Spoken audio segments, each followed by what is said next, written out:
had 3 boys before I had Charisse within 3.5 years. So we waited 4 years to decide to have another one. And we're hoping for a girl. So she was a much wanted little girl.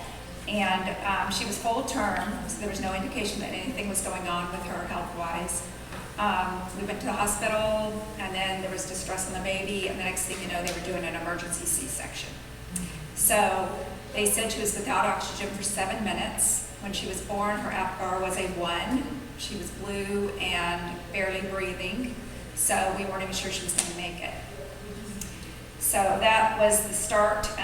She was in intensive care for 4 days and went home on oxygen for 2 more weeks. After that, the doctors, she was slower at achieving some of the milestones. You know, having 3 boys, I kind of watched, you know, what would happen with her, how she would change and grow.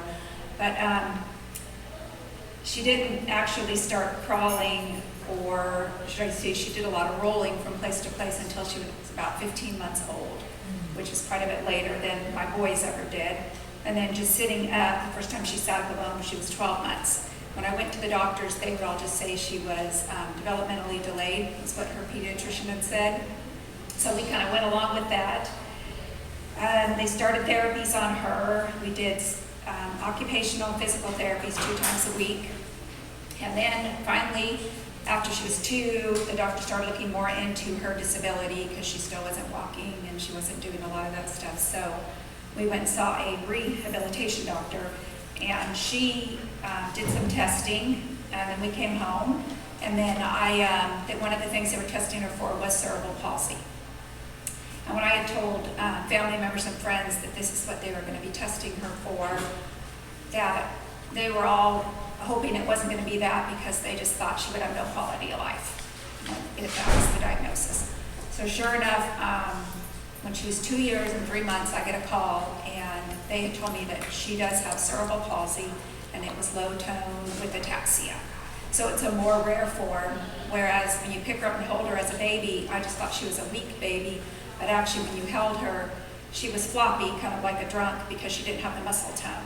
So hers isn't the tightening of the muscles, it's actually having very loose muscles, which affects even her tongue muscle, which affects her speech.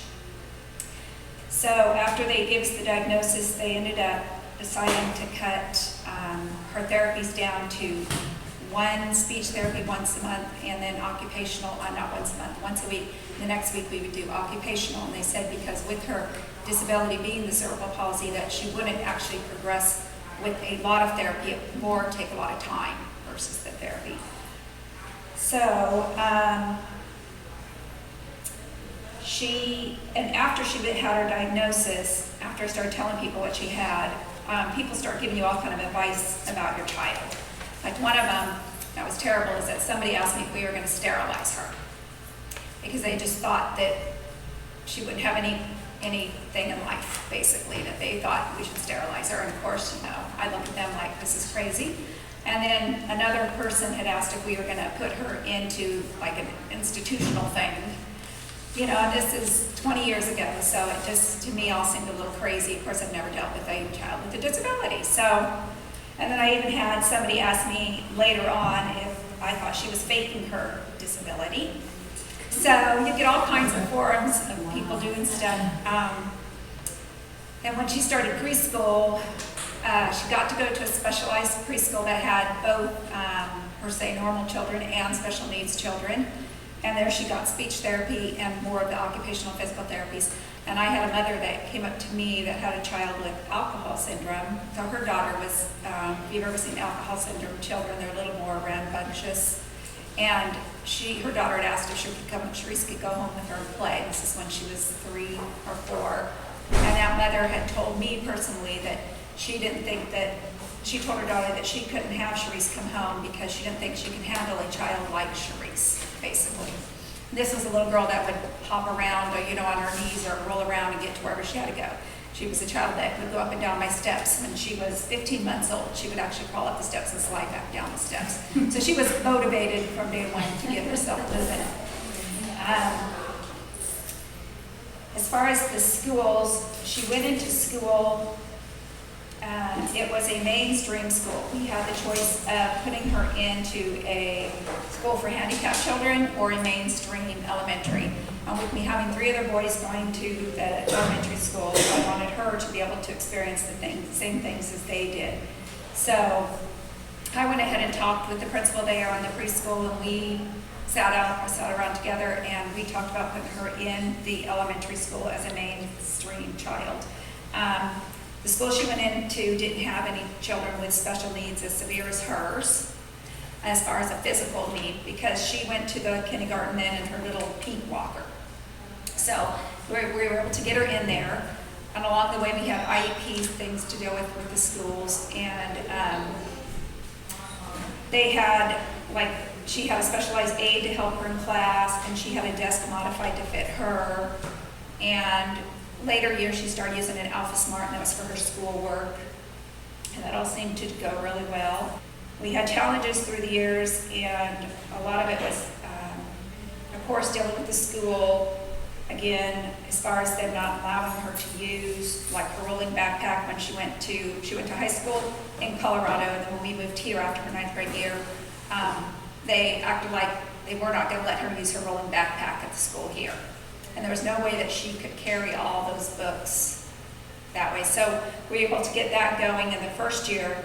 The IEP wasn't even in place when we moved here. It was supposed to be transferred straight from Colorado to Alabama, and the IEP was not transferred right away. So probably the first 3 or 4 months, I don't know, it was hard on Charisse and on all of us, because she came home very discouraged, not being able to do anything and keep up with the class. And so as time went on, the IEP got better, and they did modify schoolwork, and she had more time to do things and didn't have to do all the written stuff. But the one thing that was interesting to me is that she still had to do the same amount of written tasks as the other class, even though she had a hard time writing. So it ended up being me that was doing her written assignments. She would read them out of the book, but then I would have to write them, which I thought was a little interesting. And as far as taking care of her, when she was little, of course, I had to bathe her and wash her and dress her, and I was chopping her food up because she would choke a lot on things, so it had to be cut up real small. She had a lot of spilling, and also her ataxia with holding things, that she did a lot of dropping of things. So I did a lot of feeding issues for her. She did start having seizures when she was probably about 4, and these were kind of known. I mean, it just happened to be that she was in our bed, not being able to sleep, and she had 3 seizures in her bed, and we brought her to the doctor, and she was diagnosed with tonic-clonic seizures, which affect part of her body. And she went through those until about right before we moved here, so probably right after 9th grade, after we did EEG tests on her, and the one before she went off the medications, of course. She had a lot of high activity during the seizure time, and then later the seizure activity was completely gone from her EEG. So she has now been seizure-free for probably about 5 years, which has been a great thing. Life-changing, it has been life-changing as far as taking the time with her. Tasks take longer, and I myself have noticed more people with disabilities. I remember seeing a little boy in a McDonald's that we went into, and Charisse was with me, and this little boy was in a wheelchair and clearly very handicapped, where he couldn't speak and just kind of looked, and I ended up going up to him and actually saying hi to him and touching him, and he gave me the biggest grin. Whereas before, I don't think I would have understood that he would have even understood me as a person, because I didn't know if he could comprehend. But after knowing a daughter that has special needs and knowing how much she can understand, you can start seeing other people and realize that inside that they're like everybody else, So that was kind of a big awareness, and it also has changed my family, my kids. I saw my oldest son in junior high, which is a hard age anyway, that he actually went up to another child with a disability and said hi to him, and actually walked with him. And I remember asking my son, "Do you know him?" And he goes, "Oh yeah," and he said the kid's name, I don't remember. But to me, I was just amazed, because I don't know if he would have did that had he not been exposed to a sister that had a disability, especially at that age. I think he would have been like every other kid and walked by, But Then, one story that I'll say is when I became pregnant with my 5th child, right after I had, probably right before I got the diagnosis of Charisse's disability. And when I was pregnant with Charisse, I was at the church in the nursery talking to another mom, and she was asking me if I was going to have any more children after I had my daughter. And of course, at the time, I didn't know whether Charisse was a boy or a girl, and I said, well, if this is a boy, there's no way I'm going to go for a 5th boy. But if this is a girl, then I would like to have another one, a sister. So after I found out Charisse's diagnosis, I found at the same time that I was pregnant with my 5th child. And at that point, I just broke down and started crying. Didn't think I could take care of a 5th child after knowing I had a child with a disability and still having my 3 boys. So I remember being real upset, and this mother came up to me from the church, and she goes, I'm going to tell you that this is God's way of telling you everything's going to be okay.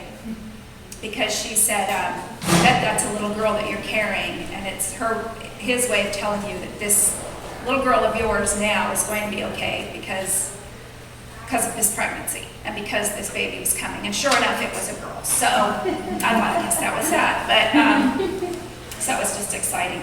We all went for the little award ceremony not knowing she was getting one. And they started talking about this little girl and how she had done all these things, and she had to move, and how she started her own internet YouTube site about her disability to bring awareness, and how her best friend was a dog, which truly it is. And so once we heard this, my husband had tears in his eyes, and it was very touching to us to see how much that she had done, because until then I didn't realize, you don't realize how much your child is going to do in life, you know, as a child with a disability. And after seeing that, it just really showed us how much she was going to improve. And since then, she has gotten a couple more awards and has just been a great part of our family. Like I said, the boys I had within 3.5 years, and then the 3 boys, and then 4 years later we had Charisse. And so this is a little girl that when we would go to McDonald's, she had to play in the ball pit along with the rest of the kids. Even though she was disabled, she still had to go in there with her brothers and keep up. And I think that made her to be a stronger child, because I had people telling me, you know, if she was my girl, I would be shielding her and I would be holding her and not letting her do all this stuff. And I said, well, you know what, she has these boys, and these boys are going to push her. And if you look back at some of our videos, our family videos, it is really funny to see those boys, because they would grab her up and they would walk her around and hang onto her hands, and they would, you know, put stuff on her head, bows, and they treated her just as if she did not have a handicap. And I'll tell you, I think that helped a lot in her growing to be such a strong person, was to be, you know, we just treated her like she was a normal, everyday kid. So did her brothers, and her sister does too, even now. So doesn't give her slack for anything. But anyway, so is there any other questions? All right. Thank you.